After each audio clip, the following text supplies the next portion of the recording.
আকাশে উত্তম অঙ্কন।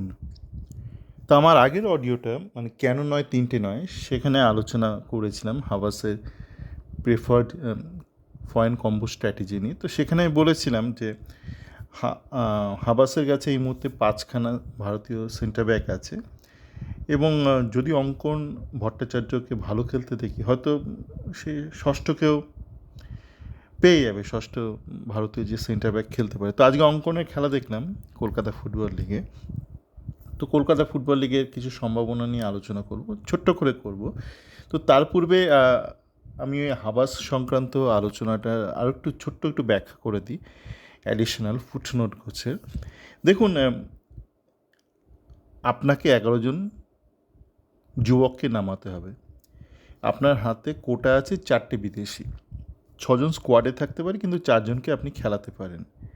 তো সেই ক্ষেত্রে ব্যাপারটা অনেকটা একটা অঙ্কের মতন। ধরুন আপনার কাছে 11খানা, আপনার কাছে ধরুন 10টা বোতল আছে, 1 লিটার ভলিউমের বোতল 10টা আছে। আপনাকে আমি 5 লিটার জল দিলাম। তো 5 লিটার জল নিয়ে বললাম তুমি 10টা বোতল ভরো। এবার আপনি কিভাবে ভরবেন সেটা আপনার হাতে। আপনি প্রত্যেকটা বোতলে 500 মিলিলিটার করে করে ভরতে পারেন। তাহলে কী হবে, আপনার কাছে 10টা অর্ধেক ভরা বোতল হবে। বা আপনি চাইলে 5টা পুরো 1 লিটার 1 লিটার করে ভরে দিলেন, 5টা খালি বোতল। তো কে কোনটা চুজ করবে সেটা তার হাতে। হাবাস ডিসাইড করেছে যে ফুটবল টিমে আপনি যদি ধরেন কিছু লোক অ্যাটাক করবে, কিছু লোক ডিফেন্ড করবে, ও ঠিক করেছে যে আমার হাতে যে বিদেশি অপশানটা রয়েছে 4 বা 6, আপনি যাই বলুন, সেটা দিয়ে আমি আমার অ্যাটাক অপশানটাকে বা অ্যাটাক প্রবলেমটাকে সলভ করে দেব।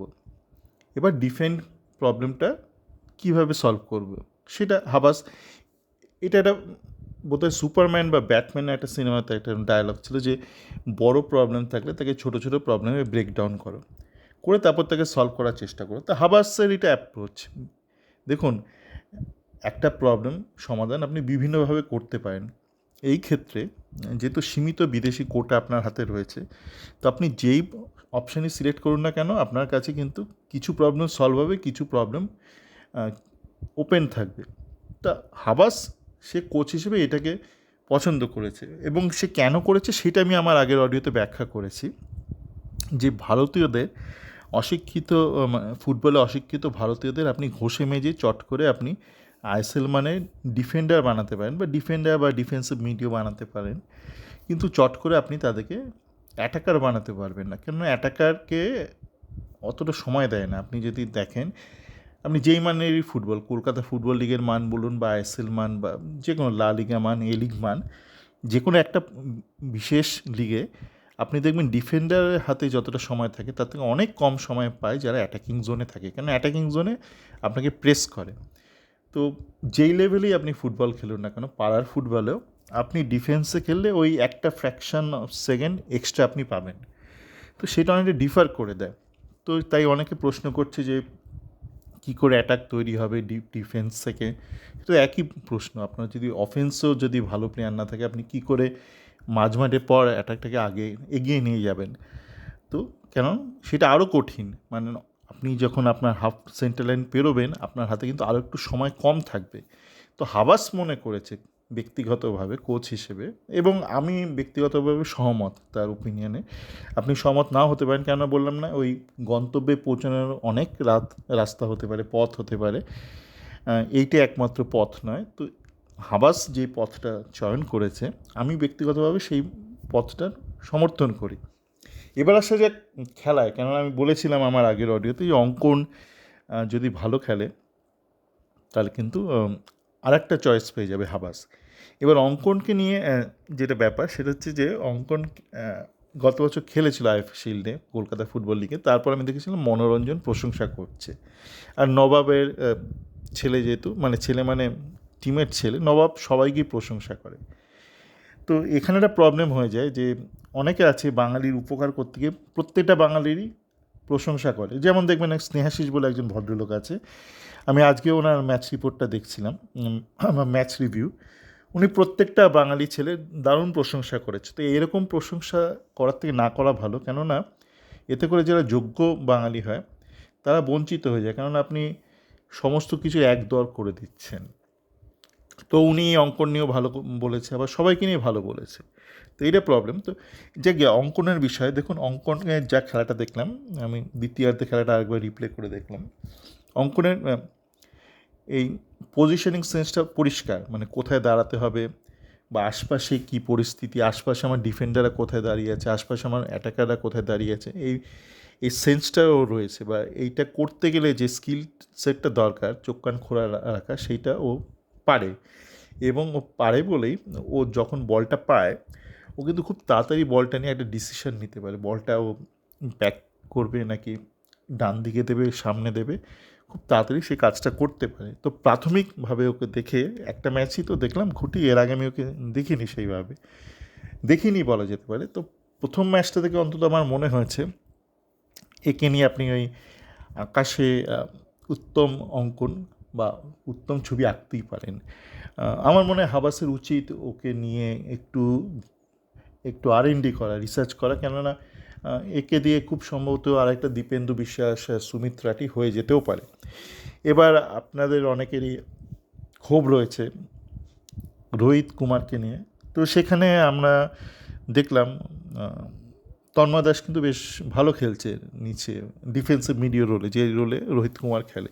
তো তন্ময়কে নিয়েও মনে হয় হাবাস একটু ঘষে মেজে দেখতে পারে, কেননা সম্ভাবনা আছে যে ও স্কেল আপ করতেই পারে। আমার মতে হাবাস একটু রোগড়ে রোগড়ে দেখুক, সিনিয়রদের সাথে প্র্যাকটিস করিয়ে, যে ও স্কেল আপটা করছে কি না, কেননা খুব সম্ভাবনা প্রবল যে স্কেল আপ করতে পারে। তো সেটা যদি করতে পারে তাহলে কিন্তু আপনার একটা ডিএম, একটা অপশান আপনি পেয়ে যাবেন, মানে অন্তত সাবস্টিটিউট হিসেবে, মানে স্টার্টিং না হলেও সে একটা আপনার সাবস্টিটিউট হিসেবে খেলে দেবে। এবার আসা যাক, দুটো তো কথা বলে দিলাম। আমি আকাশ উত্তম বললাম। আকাশ হেমব্রম আর উত্তম হাঁসদা এরা কিন্তু দীপেন্দু বিশ্বাস আর শ্যামল বেস্তার সাথে একই কোচিং ক্যাম্পে, মানে ওদের একজন বাবলুদা না বাবুদা একজন আছেন, উনি মানে কিন্তু একটা সেট আপ ব্যাচকে তৈরি করেছেন, এবং সেই ব্যাচে প্রায় অনেকেই বেশ ভালো খেলছে, বেশ শিক্ষিত ফুটবল খেলছে।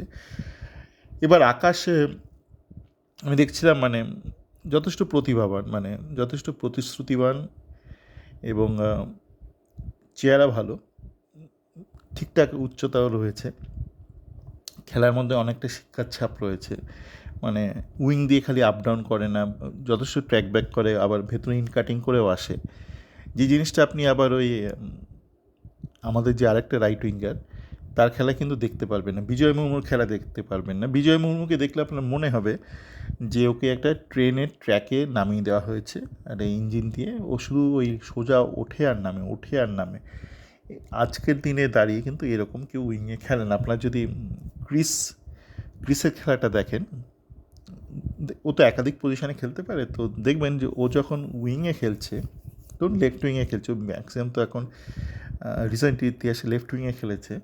তো লেফট উইংয়ে খেলা মানে হচ্ছে আপনি বাদিকে যেতে পারবেন না, কেননা বাদিকে তো আপনার লাইনটা রয়েছে, সাইড লাইন রয়েছে, তো আপনার হাতে 180 ডিগ্রি রয়েছে। তো দেখবেন ও যখন বলটা পাচ্ছে, ও 180 ডিগ্রি যে কোনো একটা দিকে চলে যায়, মানে সামনেও যেতে পারে, পেছনেও যেতে পারে, ডান দিকেও যেতে পারে, ফ্রন্ট মানে আপনার 45 ডিগ্রিতেও ডান দিকে যেতে পারে বা ব্যাকে যেতে পারে, মানে পুরো 180 ডিগ্রিও যেতে পারে। মানে সেক্ষেত্রে কি একটা উইঙ্গারকে আপনি যখন অপোজ করছেন বা ডিফেন্ড করছেন, আপনি জানেন না ও 180 ডিগ্রিও যে কোনো দিকে যেতে পারে, কিন্তু বিজয় মুর্মুর মতন প্লেয়ারদেরকে আপনি যখন ডিফেন্ড করছেন, আপনি জানেন ও হয় সোজা আসবে না পেছনে যাবে, ও ডান দিকেও যাবে না, ও আড়াআড়িও এগোবে না, আড়াআড়ি পিছুবেও না।